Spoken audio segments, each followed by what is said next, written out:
And so you return. Have you gained a better understanding of the crisis now faced by the First? Better is not the word I would use. Some lands may have been spared the flood, but the survivors live only to suffer. There seems no end to the horrors inflicted by the Sin Eaters. Indeed. Those abominations are a calamity in their own right.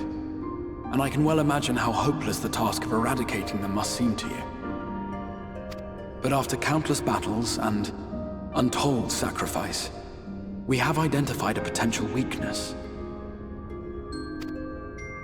Sin Eaters are drawn to serve the strongest of their kind, a class of creature we call Light Wardens. And from what we have been able to ascertain, only a handful of these entities exist.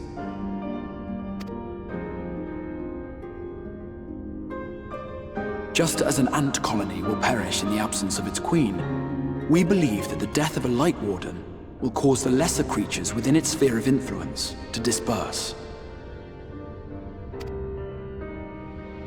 I have a feeling Yulmul might have something to say about any concerted action we take against these monsters. Vorthra's command over the Sin Eaters is integral to Yulmoran society. In seeming to guarantee his people's safety, it guarantees their obedience. He will not take kindly to us depriving him of such useful allies. Agreed. Thus we will need to occupy or otherwise divert his forces whilst we proceed with the business of eliminating the Wardens. Until we have done so, all other considerations must be set aside if we are to forestall the 8th Umbral Calamity.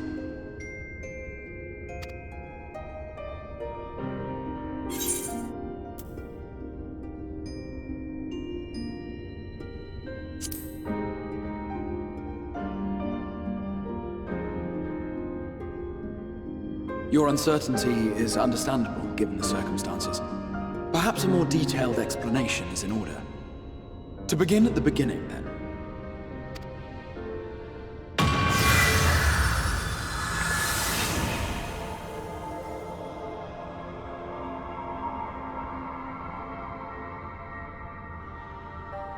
In the ancient past, a single star was divided into 14 worlds.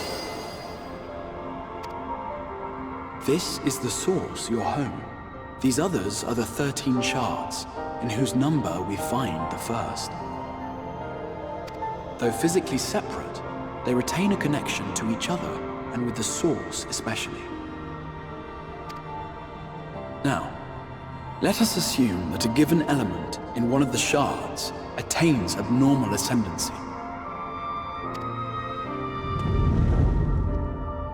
Just as water will flow from the highest point to the lowest, the excess energy will begin trickling into the source.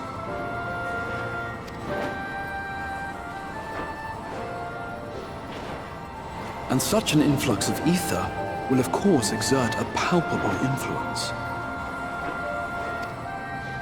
If the element in question were fire, then drought and wildfires might ensue.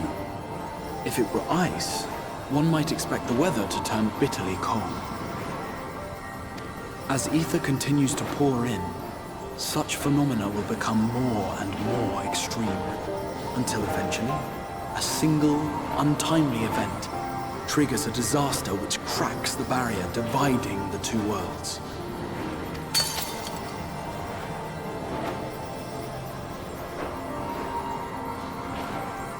What was once a trickle now becomes a deluge, sweeping the shard along to be rejoined with the source. At the same time, the element which held sway in the shard is unleashed in full, its energies amplifying the original disaster to truly catastrophic proportions. An earthquake thus magnified might strike with enough force to shatter continents. A tidal wave might swell to a size capable of drowning entire nations. These devastating events are what we refer to as umbral calamities. 7 times has a calamity befallen the source. 7 times has a shard been absorbed.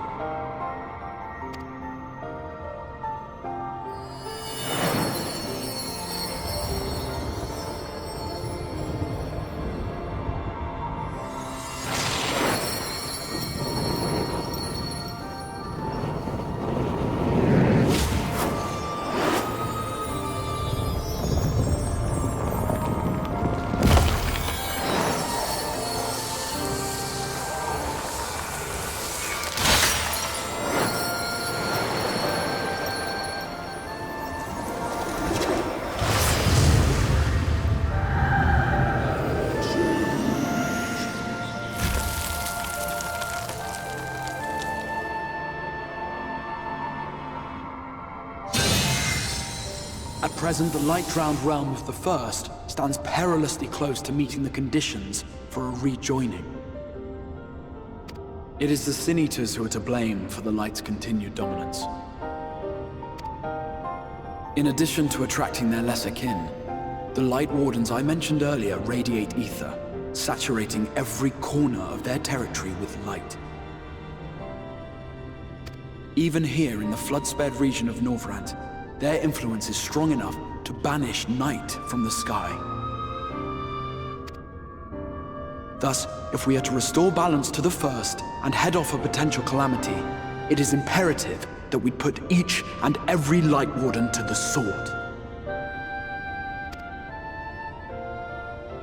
We've been doing our best to take the fight to the enemy ever since we first heard the Exarch's explanation. Though we have yet to claim any meaningful victories if truth be told.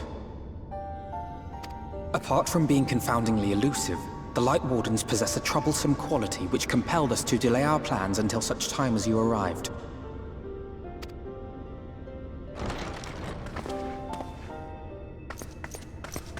Forgive the interruption, my lord, but Hallminster Switch is requesting reinforcements.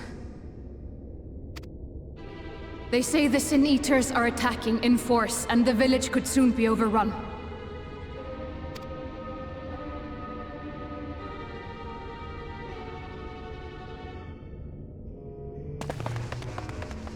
Alert the guard. We should be prepared in case the fighting reaches the Crystarium. You have command of our forces in the field, Captain, but hold off on entering the town until I arrive. That goes for Alphinaud and Alize as well.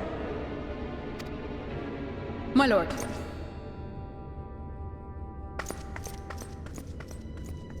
Pray, lend us your strength. Such a fight will provide you with far greater insight than any explanation I could offer.